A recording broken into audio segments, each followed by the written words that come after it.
Mummy, वहाँ तो pressure cooker भी खराब है। कई बार रिंग्स निकाल कर सेट करो, तब जाकर भाप निकलना बंद होता है। अच्छा, और हाँ, सीटी तो बजता ही नहीं।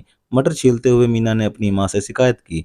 तू पहली बार ससुराल से मायके आई है, चलो शाम को एक नया तुम्हारी पसंद का प्रेशर कुकर दिलवा देती हूँ। माँ रूपवती स्नेह से बोली। मीना खुश हो गई।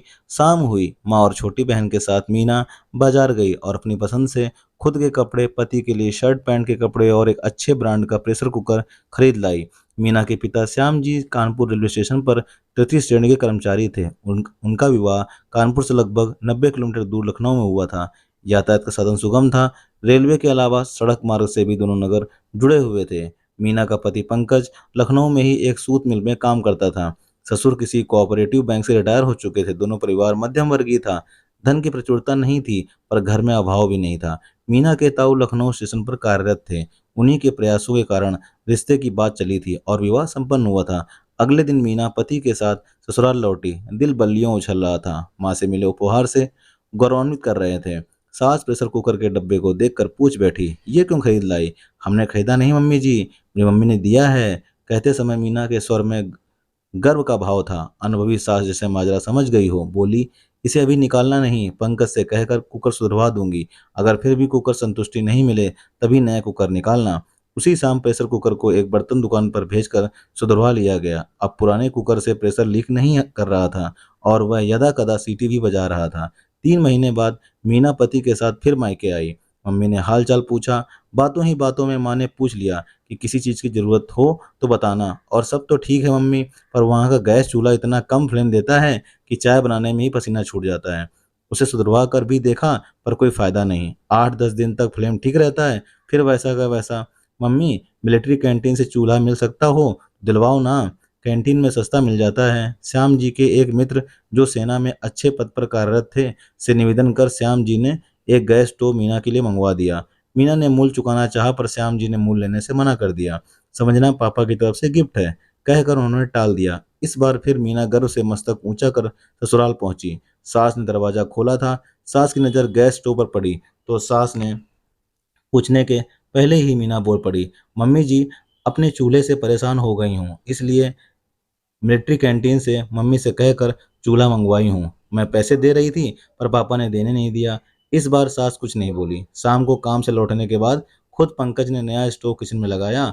उस शाम का खाना नए स्टोव पर बनाया गया। साथ ही आज नया प्रेशर कुकर जो टाड़ पर रखा था उतारा गया। फिर नए प्रेशर कुकर का उद्घाटन करते गैस स्टोव पर खीर बनाकर किया गया। बाद के दिनों में स्थिति ये थी कि मीना जब कभी मायके जाती थी, अपनी माँ के सामने शिकायतों का पिटारा खोल कर रख देती थी। जरा जरा सी कमियां भी बढ़ा चढ़ाकर बताती थी। माँ भी उनकी कमियों को रस ले लेकर सुनती थी। चूंकि वे सब चीजें घरेलू उपयोगों से संबंधित होती थीं, ज्यादा महंगी भी नहीं होती थी, इसलिए माँ खुद बाजार से ला देती थी या पिता से मंगवा देती थी। कैंची, मिक्सर ग्राइंडर, डिनर सेट जैसे कई चीजें वह माँ से लेकर आई। अब सास भी कुछ नहीं कहती थी। उन्हें भी लगता था कि कुछ ला ही रही है, देने तो जा नहीं रही। संपन्न माँ बाप की बेटी है, माँ बेटियों को उपहार देती ही हैं। उन्हीं दिनों पंकज को एक सेकेंड हैंड बाइक पसंद आ गई। कीमत लगभग 40,000 रुपये तक ठहराया गया। पंकज के पास मात्र 20,000 रुपये थे। कुछ पापा से, कुछ दोस्तों से लेकर खरीद लूंगा सोचकर पंकज ने बाइक के लिए 10,000 रुपये बयाना दे दिया और 7 दिन के अंदर पूरी रकम देकर बाइक ले जाऊंगा का वादा करके आ गया। घर आया तो पता चला कि पिता अधिकतम 8,000 रुपये की मदद कर सकते हैं। शेष 12,000 के लिए वह इधर उधर भटका। मित्रों से फरियाद किया, पर कहीं दाल नहीं गली। अंतिम विकल्प के तौर पर वह दानवीर ससुर को याद किया। अगले ही दिन नौ दंपति कानपुर पहुंच गए। श्याम जी के सामने आने का प्रयोजन बताया गया तो पंकज और मीना दोनों का भ्रम टूटा। श्याम जी ने पैसे जुटा पाने में असमर्थता प्रकट की। बोले, 1,000-2,000 की व्यवस्था तो कर सकता हूँ, पर 12,000 की व्यवस्था मेरे लिए मुश्किल होगी। मीना का दिल उदास हो गया। वहीं पंकज को बयाने में लिए 10,000 रुपये डूबते हुए नजर आए। बेटी दामाद आए थे, इसलिए उत्तम भोग का प्रबंध किया जाने लगा, पर पंकज का मन ससुराल में नहीं लगा। घाटमपुर से होकर लौटता हूँ कहकर वह वहां से निकल गया। कानपुर घाटमपुर में लगभग 25 किलोमीटर की दूरी थी। जल्दी लौटना कहकर मीना ने उसे जाने दिया। दोपहर हो गई, फिर शाम ढल गई, पर पंकज घाटमपुर से वापस नहीं लौटा था, जबकि पूर्व निर्धारित कार्यक्रम के मुताबिक उसी शाम उन्हें लखनऊ लौटना था। मीना बार बार घड़ी देखती, उसका मन विचलित होने लगा था। मन में तरह तरह के ख्याल उमड़ रहे थे। कोई अनहोनी ना हो गई हो, सोचकर उसकी आंखों से आंसू निकल पड़े। बेटी के आगमन से माँ का उल्लासित मन अब मलिन होने लगा था। दिमाग में एक ही बात आई थी कि पैसे के कारण जमाई राजा नाराज तो नहीं हो गया है। बेटी को लेकर एक पीसीओ में पहुंची और पंकज के पड़ोस के एक घर में जहां पीएनटी टेलीफोन कनेक्शन लगा था, फोन लगाया गया। फोन सुनने पंकज ही आया था। फोन पर पंकज की आवाज़ सुनकर मीना फपक पड़ी। मैं यहाँ आपकी प्रतीक्षा कर रही हूँ और आप लखनऊ पहुँच गए। मीना बड़ी मुश्किल से बोल पाई। क्या करता कानपुर में रुककर, घाटमपुर दोस्त के पास गया था पैसे की जुगाड़ में, वहां भी इनकार सुना तो लखनऊ लौट आया। बाइक वाले से बैनर लौटाने को बोलूंगा, अगर लौटा दिया तो ठीक, नहीं तो 10,000 रुपए का राम राम। मैं कैसे आऊं, मर्जी तेरी, जैसे आना हो आना, ना मर्जी हो तो मत आना। पंकज का रुष्ट स्वर बिजली से गिरी मीना के ऊपर। कई पलों तक अपने कानों पर यकीन नहीं हुआ। ये क्या बोल रहे हो, वही जो सुन रही हो, कहकर पंकज ने फोन रख दिया। मीना जाने कितनी ही देर तक फोन हाथ में लिए हेलो हेलो करती रही। आंखों से अश्रुधारा विवेकपूर्वक बह निकले। क्या हुआ, क्या हुआ? माँ आश्चर्य मिश्रित स्वर में बोली। मीना थोड़ी देर तक रोती रही, फिर अटक अटक कर पूरी बात बताई। घर में जैसे कोहराम मच गया हो। पंकज और उसके पूरे खानदान को कोसा जाने लगा। गालियां दी गईं, भिखमंगों के परिवार में बेटी ब्याह दी गई, जैसी बातें भी कही गईं। क्रोध जब कम हुआ तो मशवरा करने की बारी आई। 12,000 रुपए श्याम जी के लिए 3 माह के वेतन के बराबर थे। सहज व्यवस्था करना संभव नहीं था, पर असंभव भी नहीं था। 3 दिन बाद कुछ बैंक से निकालकर, कुछ मित्रों से उधार लेकर वे 12,000 रुपए इकट्ठा किए और पीड़ित मन से बेटी को लेकर समधियाने पहुंचे। पंकज के माता पिता को इस संदर्भ में कुछ भी मालूम नहीं था। वे तो सोच रहे थे कि मीना के माता पिता का मन कर आया होगा कि बेटी को कुछ दिन पास रखें, इसलिए पंकज मीना को मायके छोड़कर अकेला लौट आया। पंकज से जवाब तलबी की गई। मैंने कौन सा दहेज मांगा है, उधार चाहिए था। जैसा ही मेरे पास पैसा जमा हो जाएंगे मैं वापस कर दूंगा। पंकज छूटते ही बोला। श्याम जी चुपचाप मीना के हाथ में रकम दिए, फिर दामाद से कोई सवाल जवाब किए बिना अपने बड़े भाई साहब के घर चले गए। अंत तक वे समझ नहीं पाए थे कि रुपए की मांग के पीछे समधी समधन की भी कोई इच्छा थी या नहीं थी। 3 साल गुजर गए, न रकम वापस आई, न नई मांग हुई। श्याम जी ने फिर भी शुक्र मनाया। समझ लिया कि दहेज में कोई कमी रह गई होगी, जो उस 12,000 से पूरी की गई। तभी एक दिन पता चला कि पंकज जिस कॉटन मिल में काम करता था वह बंद हो गई है। कर्मचारियों को एक निश्चित रकम सौंप कर अनिवार्य सेवानिवृत्ति दे दी गई थी। मीना इस दरमियान एक बच्चे की मां बन चुकी थी और पुनः गर्भ से थी। पंकज एक दिन पत्नी और बच्चे के साथ मोटरसाइकिल से ससुराल आया और नई नौकरी की तलाश में भटकने लगा। लगभग 20 दिन तक भटकने के बाद एक दिन अरविंद ने कहा कि कहीं ढंग की नौकरी नहीं मिल रही है। सोच रहा हूँ कि नौकरी ढूंढने में समय बर्बाद करने के बजाय अपना खुद का काम शुरू कर सकता हूँ। पिछली रकम तो वापस हुई नहीं और 50,000 फिर से, मानो पंकज के मुंह से बोल नहीं फूटे हों। बम का गोला दगा हो। सास एकदम से बोल पड़ी। जमाई राजा, वो 12,000 ही बड़ी मुश्किल से चुकाए हैं हमने, और आपकी साली की शादी भी खूब खर्चा हुआ है हमारा। इस बार हम चाह कर भी कुछ नहीं कर पाएंगे। दो टूक जवाब सुन पंकज कुछ नहीं बोला। मीना पंकज के प्रति आशंकित थी। कहीं इस बार फिर?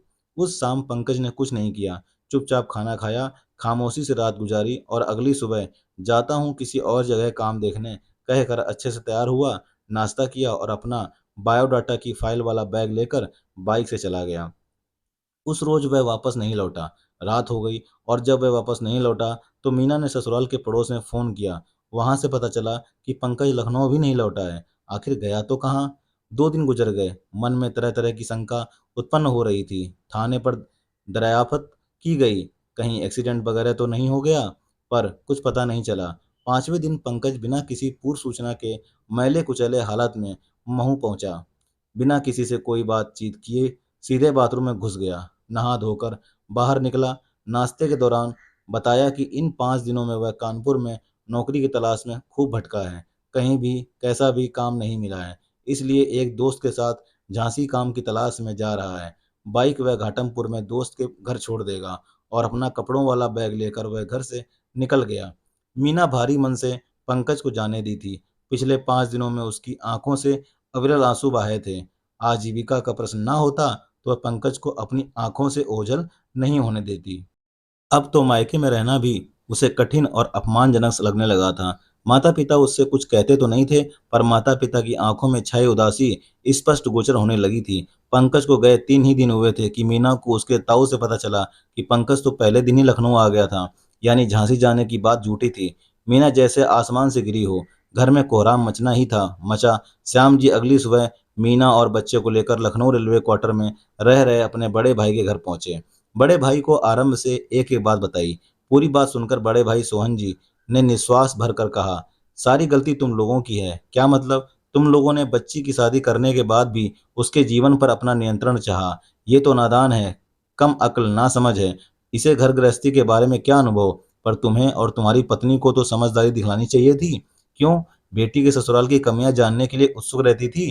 कौन सा घर है जहां सब कुछ ठीक ठाक है, 100% परफेक्ट है? कैंची खराब है, प्रेस खराब है, गैस चूल्हा खराब है, प्रेशर कुकर खराब है, मिक्सर मिक्सर ग्राइंडर खराब है। तुम लोगों ने बाजार से खरीद लिया। अब उस लड़के का भाग्य खराब है, उसका समय खराब है, तो नया भाग्य नया समय खरीद दो। सोहन जी पल भर के लिए रुके, फिर बोले, श्याम, जब उन्हें तुम्हारी सौगातों की जरूरत नहीं थी तब तुम जबरन वे सौगातें उन पर थोपते रहे। अब उसे वाकई मदद की जरूरत है, तब तुम अपनी पीठ दिखा रहे हो, मदद करने से इनकार कर रहे हो। मैं क्या करूं? मेरे पास इतना पैसा कहाँ है? मैं ये नहीं कहता कि तुम कर्ज लेकर मदद करने की कोशिश करो, चाहो तो भी नहीं कर सकते। पर सच ये है कि उनके दाढ़ में लहू तुमने ही चखाया है, झूठी उम्मीदें तुम्ही ने जगाई हैं। तुमने बेटी के कहने पर वे छोटी बड़ी चीजें ना खरीदी होती तो लड़के को तुमसे कोई उम्मीद ही नहीं होती। असल में लड़का तुम्हें कारू का खजाना समझ लिया है, और तुम्हारी बेटी भी जमीनी हकीकत से दूर है। ये बच्चे किसी चीज की फरमाइश करते समय भूल जाते हैं कि माता पिता कैसे घर परिवार मैनेज करते हैं, कैसी चीजें जुटाते हैं। फिर क्या करें? अब सबके लिए यही अच्छा है कि मीना स्वयं बच्चे के साथ जाए और खुद सब कुछ मैनेज करें। तुम पहली गाड़ी से वापस कानपुर लौट जाओ। अगर मन नहीं माने तो यहीं मेरे घर में रहो। अभी मीना के साथ उसके ससुराल में जाने की जरूरत नहीं है, बल्कि उन्हें तो पता भी नहीं चलना चाहिए कि तुम लखनऊ आए थे। पता नहीं वे लोग मीना के साथ कैसा व्यवहार करेंगे। बेवकूफ मत बनो। क्या कभी मीना ने सास ससुर के बारे में ये कहा कि वे मीना के साथ दुर्व्यवहार करते हैं? श्याम, मैं निजी रूप से पंकज के माता पिता को जानता हूँ। वे बहुत ही नेक लोग हैं। अगर पंकज ने बेवकूफ़ी की भी है तो इसमें उसके माता पिता का क्या दोष? अगर वे लालची लोग होते तो मैं खुद रिश्ते के लिए इनकार कर देता। श्याम जी प्रतिवाद करना चाहते थे, पर बड़े भाई की बातों की अवहेलना ना कर सके। सोहन जी ने कमरे में मीना और अपनी पत्नी को बुलाया, कुछ सवाल जवाब किए, फिर कुछ बातें समझाई और एक ऑटो बुलवाकर मीना को ससुराल के लिए रवाना कर दिया। मीना के लिए दरवाजा उसकी सास ने खोला था। पुत्र वधू एवं पोते को देखकर वह चौंकी, बोली, कैसे आई? आई तो ट्रेन से ही थी। स्टेशन के बाहर ताई जी मिल गई थी। उन्होंने जिद की तो थोड़ी देर के लिए उनके घर जाना ही पड़ा। संयोगवश पंकज उस समय घर पर ही था। मीना से नजरें मिला पाने का ताव न ला सका। नजरें चुराता हुआ अपने बच्चे के साथ खेलने लगा। सास के व्यवहार से यही ज्ञात हुआ कि वह सारे मसले से अनभिज्ञ है। मीना को लगा कि अच्छा ही हुआ कि ताऊ जी की बात मानकर पिता साथ नहीं आए थे। भेद खुलता तो पंकज या तो शर्मिंदा होता या भड़क कर कोई और बेवकूफ़ी करता। रात हुई। पंकज बड़ी हिम्मत कर कमरे में गया। मीना को इसी पल का इंतजार था। बेटा सो चुका था। एक बात पूछूं? मीना के मुंह से निकला, सॉरी। तुमसे सॉरी नहीं सुनना मुझे। मैं तो एक बात जानना चाहती हूँ कि मैं तुम्हारी कौन हूँ? दिल की रानी तो हो ही नहीं सकती। अगर होती तो तुम्हारे दिल में रहती। अर्धांगिनी भी नहीं समझते। अगर समझ रहे होते तो मुझे छोड़कर भागते नहीं। दासी समझते तो चरणों में जगह देते। कह तो रहा हूं ना कि सॉरी। मैं भी कह रही हूँ कि मुझे तुम्हारी सॉरी नहीं चाहिए। कहते हैं कि पति पत्नी का जीवन सांझे का होता है। सुख हो, दुख हो, खुशी हो, विषाद हो, दोनों को बराबर बराबर झेलना पड़ता है। कभी सोचा है कि मेरे पेट में जो बच्चा पल रहा है उस पर तब क्या बीतती होगी जब मैं जार जार रोती हूँ? तुम मुझ पर ही नहीं, इस बच्चे पर भी जुल्म कर रहे हो, जो भी अभी जन्मा भी नहीं है। मेरी नौकरी छूट गई है, पंकज कतार स्वर में बोला। बहुत से लोग ऐसे भी हैं जिनकी नौकरी कभी लगी ही नहीं। तुम कहना क्या चाहती हो? मैं सोच रही हूँ कि अभी 3 महीने ही तो हुए हैं, क्यों ना इस गर्भ को? नहीं, मंतव्य समझकर पंकज के मुंह से चीख सी निकल गई। मीना के होंठों पर एक फीकी सी मुस्कान रेंग कर रह गई। माय डियर हबी, अपने बच्चे के बारे में सिर्फ बुरा सुनकर कितनी पीड़ा हुई। उस बच्चे के खिलाफ जिसकी तुमने शक्ल भी नहीं देखी है, जिसे दुनिया में आना भी बाकी है। फिर सोचो मेरे पापा को कैसा लगता होगा जब मैं खून के आंसू रोती हूँ। मीना प्लीज, मुझे जूते मार लो पर जलील मत करो प्लीज। वादा करो कि मर्द बनोगे, हर दुश्वारी का सामना करोगे, पर भगोड़े की तरह भागोगे नहीं। कभी पलायन नहीं करोगे। नहीं करूंगा, नहीं करूंगा, नहीं करूंगा। मैं ठेले पर सब्जी बेच लूंगा, चाय की टपरी खोल दूंगा, पर तुमसे दूर नहीं जाऊंगा। कुछ भी करो, अब मैं भी 2 पैसे कमाने की जुगत करूँगी। बस 2-3 साल की बात और है, छोटा बच्चा भी जब दूध छोड़ देगा या देगी तब मैं तुम्हारे कंधों से कंधा मिलाकर तुम्हारा साथ दूँगी। अब रही बात पूँजी की तो मेरे मेरे गहने प्रस्तुत हैं। अब फिर जूते मार रही हो तुम। नहीं, हरगिज़ नहीं, सिर्फ़ रास्ता बता रही हूँ। हम अभी भी बिल्कुल हेल्पलेस नहीं हुए हैं। पंकज ने मीना को जज़्बात के आवेग में आलिंगन में भर लिया। दोनों की आँखें आँसुओं से सराबोर थीं। घर में पल रहे बच्चे का तो पता नहीं, पर उसका बड़ा भाई पलंग पर गहरी नींद सो रहा था। दोस्तों, कहानी कैसी लगी कमेंट करके ज़रूर बताइएगा और चैनल पर नए हो तो लाइक सब्सक्राइब शेयर कीजिएगा। मिलते हैं अगली कहानी, तब तक के लिए जय हिंद, जय भारत।